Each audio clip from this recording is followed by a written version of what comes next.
Anda masih menyaksikan Breaking News Kompas TV, Saudara, bersama saya Niputu Trisnanda. Saudara, sepekan pasca banjir, situasi di wilayah Aceh Tamiang masih terendam. Akses warga terputus dan mobilitas terganggu karena jalan utama hanya bisa dilalui oleh kendaraan besar. Dan berikut laporan jurnalis Kompas TV, Emir Syahpurba dan juru kamera Dedi Rizky Ginting.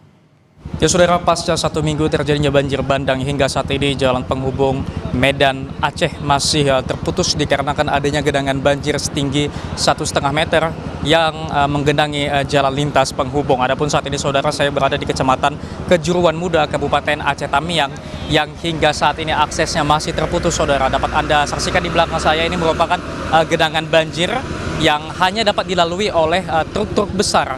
Sementara kendaraan truk kecil maupun mobil dan juga sepeda motor sangat sulit untuk melewati jalan yang terkena banjir ini. Adapun saudara, warga setempat mengaku di Kecamatan Kejuruan Muda ini pada saat terjadinya banjir bandang kemarin ketinggian air mencapai 4 meter. Dan mereka mengatakan bahwasannya pada tahun ini merupakan banjir terparah yang melanda kecamatan ini, mengingat sebelumnya belum pernah terjadi banjir yang menyebabkan ketinggian ataupun debit air setinggi 4 meter. Begitu juga dengan pengendara yang melintasi jalan ini saudara, dikarenakan adanya banjir mereka tidak dapat melanjutkan perjalanan dan memilih untuk bertahan di lokasi ini. Ada yang mengatakan tadi sudah berada di lokasi ini sampai dengan 4 dan juga 5 hari saudara.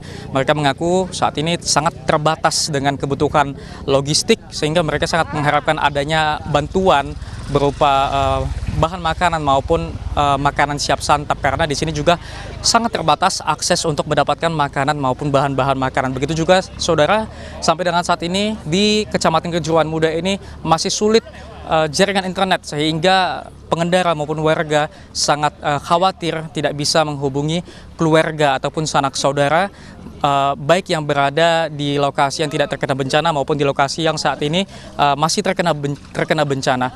Tadinya saudara, saya melihat truk-truk besar yang melewati jalan yang digenangi banjir ini membawa sejumlah pengungsi. Tadinya mereka mengaku berasal dari sejumlah daerah di Aceh yang sampai saat ini masih terkena bencana.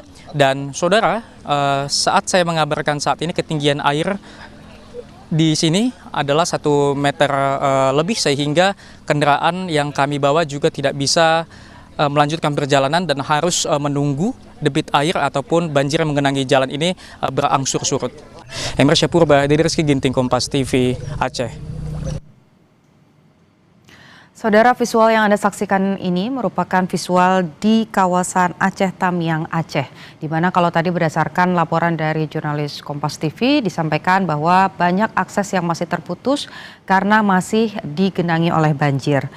Dari data Kepala Pusat Data Informasi dan juga Komunikasi Kebencanaan BNPB yang disampaikan kemarin pada 1 Desember 2025, tercatat bahwa data korban bencana di Sumatera per pukul 18.24 waktu Indonesia bagian Barat, korban jiwa dari peristiwa ekologis atau musibah ekologis yang terjadi di Sumatera ini mencapai 604 orang. Sementara untuk korban hilang ada 464 orang dan korban luka ada 2.600 orang. Sementara itu, warga yang terdampak saudara dari bencana ekologis tercatat ada 1,5 juta orang. Dan akibat peristiwa ini setidaknya jumlah pengungsi ada 570.000 orang.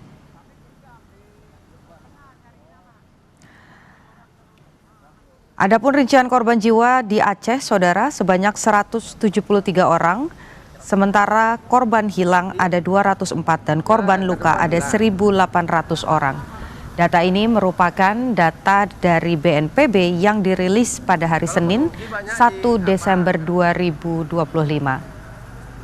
Sampai dengan saat ini kami juga masih terus menunggu bagaimana informasi terbaru dari BNPB yang biasanya akan disampaikan update-nya terkait jumlah korban meninggal ataupun juga luka pada pukul 18.00 waktu Indonesia bagian Barat.